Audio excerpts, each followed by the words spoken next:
Muy buenas tardes, estimados compañeros y maestros. Bienvenidos a una edición de Yucatán a través del tiempo. El día de hoy nos vamos a transportar a tiempos pasados para entender cómo se formó la historia de nuestro estado Yucatán. Para comenzar con este reportaje, quiero presentar a mi compañero Miguel Urbina. Nos acompaña en este reportaje para hablar sobre el descubrimiento y la conquista de Yucatán. Quiero dar espacio para señalar algo de vital importancia en su tema. Fue en 1527 cuando Francisco de Montejo, conocido como el Adelantado, recibió el encargo de conquistar a Yucatán. Ahí se dio el inicio de una nueva era. Hola, yo soy Miguel, reportando el descubrimiento y la conquista de estas tierras.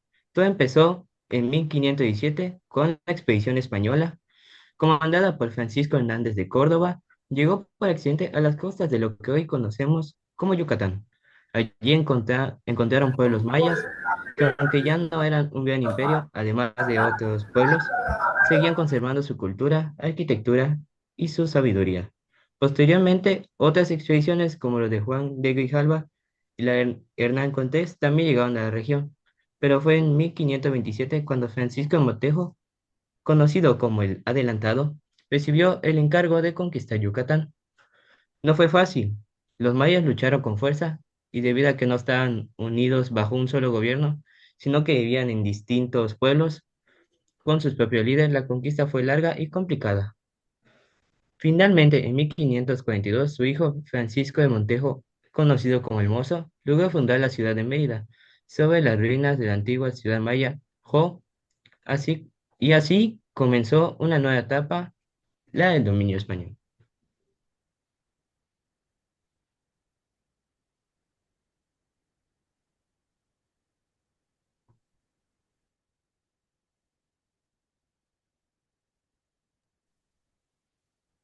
Muchas gracias, Miguel. Quiero darle inicio a otro tema junto a mi compañero Juan Alcocer. Demos inicio al tema de la segunda y primera rebelión indígena. También quiero darle espacio y recalcar un punto importante en su tema. Esta rebelión inicia en 1546. Jacinto Canec fue el líder indígena maya que lideró una rebelión contra la opresión española en Yucatán en el siglo XVIII. Aquí hay algunos de los puntos claves sobre su figura en la primera y segunda rebelión.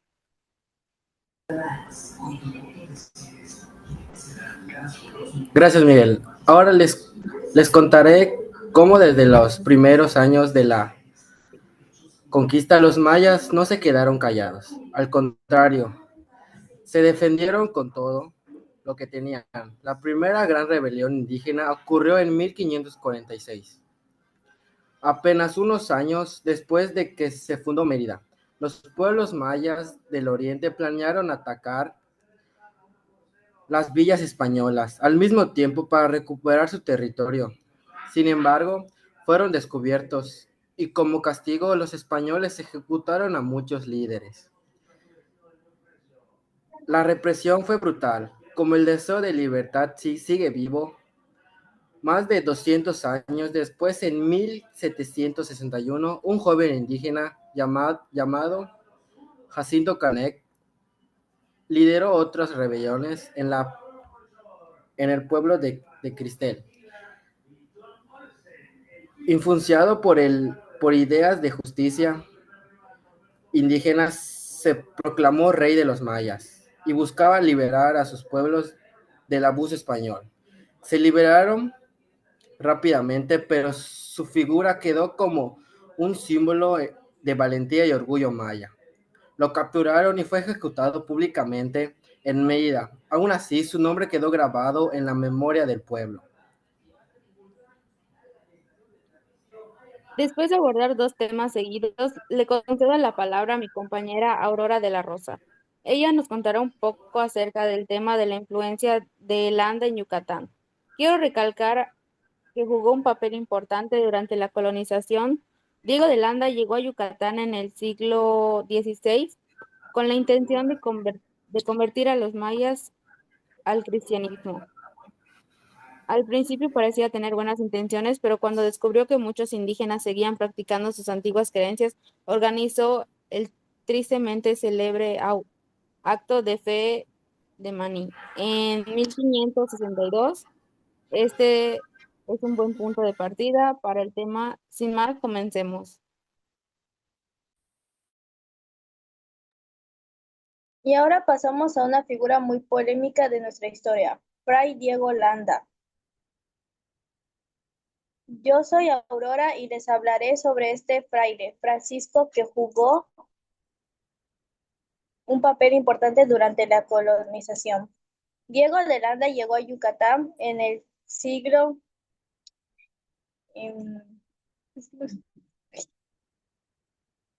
el siglo XVI, con la intención de convertir a los mayas al cristianismo. Al principio parecía tener buenas intenciones, pero cuando descubrió que muchos indígenas seguían practicando sus antiguas creencias, organizó el triste célebre auto de fe de Mani. En 1562, en este evento se quemaron miles de objetos sagrados, esculturas, libros mayas llamados códices, e incluso hubo torturas a quienes no aceptaban el cristianismo. A pesar de esto, tiempo después, Diego de Landa escribió un libro muy importante, Relación de las cosas de Yucatán. En este texto describió con detalle las costumbres, religión y lengua de los mayas. Gracias a ese libro, siglos después, los investigadores pudieron entender mejor la cultura maya e incluso comenzar a descifrar sus jeroglíficos en contradictorio. Es contradictorio, así fue, destruyó muchos conocimientos, pero también.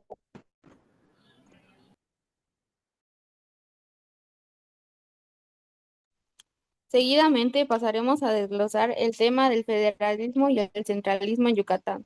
Tomaremos como punto de partida que esta fue una etapa en la que Yucatán quiso tomar sus propias decisiones y separarse de México después de que México se independizó de España. Sin más, entremos en detalles con este tema. Gracias, Aurora. Yo soy Sofía Belén y ahora les contaré sobre una etapa en la que Yucatán quiso tomar sus propias decisiones y separarse de México. Después de que México se independizó de España, surgió una gran discusión entre dos formas de gobierno, el centralismo y el federalismo. El centralismo proponía que el gobierno de la Ciudad de México controlara todos los estados, mientras que el federalismo defendía que cada estado tuviera su propia autonomía. Yucatán, que tenía una economía fuerte gracias al comercio con lugares como Cuba y Estados Unidos, no quería que le impusieran leyes y cobros injustos desde el centro del país. Por eso, en 1841, Yucatán decidió separarse de México y convertirse en la República de Yucatán. Tenía su propia bandera, con tres estrellas que representaban a Mérida, Campeche y Valladolid. Sin embargo, la separación no fue fácil. Hubo conflictos con el presidente Antonio López de Santa Anna y después, en 1848, Yucatán pidió ayuda militar al gobierno mexicano para enfrentar un problema mucho mayor, la guerra de castas. A cambio de esa ayuda, Yucatán se reintegró a México, aunque el deseo de autonomía siguió presente en muchos yucatecos durante años. Y para cerrar nuestro recorrido, les hablaré sobre un conflicto que marcó profundamente a Yucatán, la Guerra de Castas. Yo soy Laila y esta guerra fue más que una simple rebelión. Fue una lucha por la dignidad y la justicia. Todo comenzó en 1847, cuando los mayas, cansados de los abusos, la discriminación y las deudas impagables impuestos por los impuestas por los hacendados, decidieron alzarse en armas. La ejecución de un líder indígena, Manuel Antonio Ay, fue la chispa que encendió el fuego de la rebelión. Los líderes Cecilio Chi y Jacinto Pat encabezaron el movimiento y durante un tiempo los pueblos mayas recuperaron gran parte del territorio yucateco. Fundaron una ciudad sagrada llamada Chan Santa Cruz, donde una cruz parlante guiaba al pueblo y simbolizaba la resistencia. La guerra duró más de 50 años y aunque el ejército mexicano ocupó Chan Santa Cruz en 1901, los mayas siguieron luchando hasta bien, hasta bien entrado el siglo X. Fue una guerra difícil, larga y triste, pero también un símbolo de lucha por los derechos de los pueblos originarios. Desde la llegada de los conquistadores hasta las rebeliones más más recientes, la historia de Yucatán está llena de valentía, cultura y resistencia. Gracias por acompañarme en este viaje por el tiempo. Aprender sobre el pasado nos ayuda a construir un futuro mejor.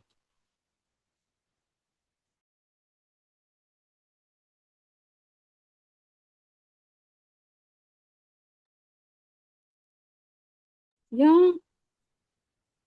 Y eso fue todo por en esta edición de Yucatán a través del tiempo. Hasta la próxima edición.